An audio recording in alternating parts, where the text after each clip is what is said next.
I mean, teams talk about distractions, and there's no more distractions when the team is defending Super Bowl champs.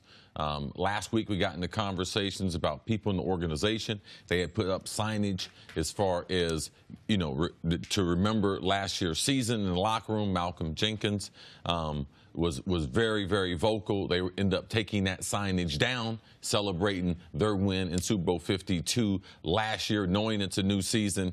Just knowing and accepting how different it's going to be. I think people remember the end of the season, but the beginning of the season, it started with the Eagles. They started off very, very slow. I think the second week of the season, the Giants game, they win on the 60-yard... 62-yard field goal at the gun. And at that point, I think people thought the Eagles were a playoff team. They had very, very good personnel. But were they a Super Bowl team? No. People let them just go about their schedule, see where they were going to be by maybe October, what type of identity.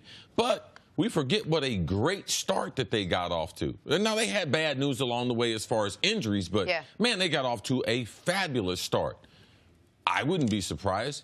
You guys come on the show tomorrow and be like, Eagles 0-1. They're only 1-point favorites. Yeah, I mean, Vegas says it's basically a pick-em. I mean, is there a reason to panic? And I just think the expectations for this team, and after you've won a Super Bowl, I think it will take some adjustment. It will take their fans some adjustment to get to. Nick Foles does not play well in tonight's opening game. People will begin to panic. So I just think the expectations are totally different, realizing the season is going to be totally different, and they're not going to go undefeated, realizing there's going to be different obstacles. We overcame them as a team. Let's just go forward as a team. They have the best roster, 53-man roster, I believe, in the NFL. They have the best quarterback situation in the NFL. They're the only team that would not be starting their starting quarterback, their franchise quarterback, that I would have a great deal of concern. The reason why is because their offense and defensive line support the team and the quarterback so well. So this is a good football team. They got a great roster. What's going to happen in 2018? Don't worry about what happened in 17, because it's the storyline. It might end the same, but I know the other subplots along the journey will be totally different. Well, your point about how the season started, I want to expand on that. Philadelphia was able to play last year almost the entire season without ever really having, oh, that's the best team in the league target on their back. Early in the year, nobody thought they were. By the time they were considered, wait, the best team in football? Then their quarterback goes down, and once again, nobody thinks they're the best team in football. Even as the #1 seed, they were the underdog in every playoff game they never really had the spotlight on them all season compared to now. They absolutely will. Now, so their biggest struggle, their biggest challenge tonight is going to be starting with their quarterback situation. Is it going to be Nick Foles of the last couple games of the playoffs, Nick Foles the couple games before that, somewhere in between? But I think on a bigger picture level, their biggest challenge tonight and throughout the season is going to be, can they stick with the philosophy that got them where they were? Yes, it was about talent. Yes, it was about depth. It was also about the Eagles were historically aggressive on 4th down, historically great on 3rd downs. Those are the types of things that when you're Doug Peterson and people are questioning you as a head coach, you're coming off a 7-9 season, Howie Roseman just got his job back. You know what? Let's go for it. If it's not going to go right, I want to go down my way. It's very different when you're the defending champs, you're the favorites in your conference, when people like Chris Carter are saying you have the best roster in the NFL, then all of a sudden, those gutsy 4th and short, should we go for it?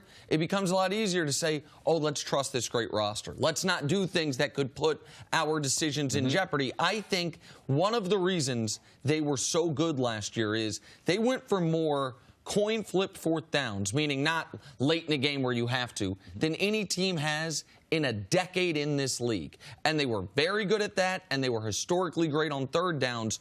How are they going to be able to do that? You're talking about identity. Yes. Okay, so they had an identity, they established it, and even though their quarterback changed, that's a very, very good observation, and I believe that to be very accurate. Speaking of identity, let's talk about the Falcons for a second, because even though they were successful last year, they were still a different team than they were in 2016 when they came out flying, and they had that really high potent offense. All of a sudden, last year came, and while they were still great, they weren't nearly the team that they were the year before. And I think when you talk about which Nick Foles is going to show up, you also have to wonder, yes, there's a new offensive coordinator, but which Atlanta Falcons team are we going to see this year? Well, they have a very explosive team. It's led by their quarterback.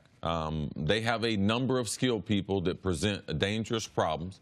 Julio Jones, people know about Julio in his resume, but in this game, if you look at what's one part of the Philadelphia Eagles that could be suspect besides their quarterback play, that's their secondary, and especially their cornerback play. Yep. Will it be as good as it was last season? Because if it's not, now they do have a rush and everything to get there, but they have to decide how they're going to cover Julio Jones. I believe Steve Sarkisian, in his second year as the offensive coordinator there in Atlanta, him and Matty Ice will have a spectacular season. Last year, they had, people don't watch all the Falcons games, I know this because no one besides your home base watches all. They had a lot of bad bounces, a lot of breaks, a lot of receiver tip passes, a lot of maybe just I thought the guy was going to go out 3 steps. He only went out 2 steps, and something bad happened. So this is a good football team that will be vying for a playoff spot. But if they can get that offensive line and their defensive line, now going against the Eagles, the defensive line a little undersized. Offensive line, a little undersized. But will they give Matty Ice enough time to be able to throw the football and to be able to throw it down the field, which takes more time? Right. That will determine how the Falcons and what their season will be like. Chris, you poke fun at me and my analytical lean, but last year was... Amongst other things. Yes, last year was the perfect example of, when we say regression to the mean, Atlanta in 2016 en route to becoming one of the 7 highest scoring offenses in the history of football. All those tip passes fell to the ground cleanly.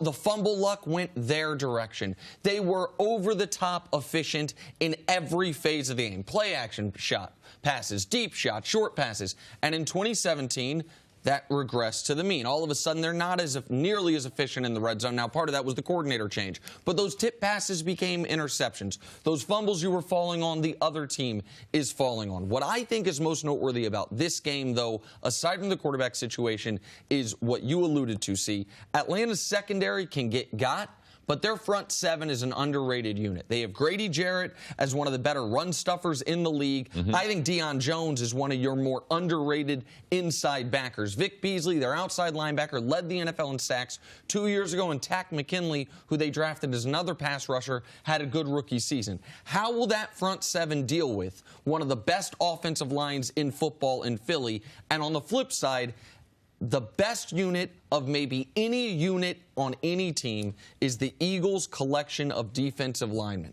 The Falcons, aside from the right guard position, they got Alex Mack at center. They've had their left tackle there for quite some time, high draft pick. What's his name? Gosh, Jake Matthews, pardon me. He was a top first-round pick for them. They have a good offensive line. How will that offensive line deal with the wave after wave of pass rushers that Philly can send? We know how good they were last year. This year they bring in Michael Bennett. They bring in Haloti. Like, they have new players that added strength on strength. That, to me, will decide tonight's game that I expect to be a low-scoring. And the Eagles have to rely on their running game to start, to be able to help out Nick Foles, watch for some RPOs, and just watch also for the size, the difference between how big Philadelphia, their left and right tackle, and their interior lineman, how small Atlanta is, undersized. They play on AstroTurf. Yeah. They like to be able to fly around. I can't wait. 3 of us on one couch tonight, watching the game. Small couch. Jenna, you're going to be hanging out. You got to save your lies up. You told them to lie about starting the season with it on your refrigerator circle, and then now you talked about us being on your couch tonight. No well, C's going to be on an airplane because C's calling games this weekend, but you're welcome to come over. I got a spot for you in Harlem, Jenna. Thanks for watching. Subscribe here to get the latest from the show. Also, be sure to check out more of the best clips from First Things First, or go watch a few segments from our other shows on FS1.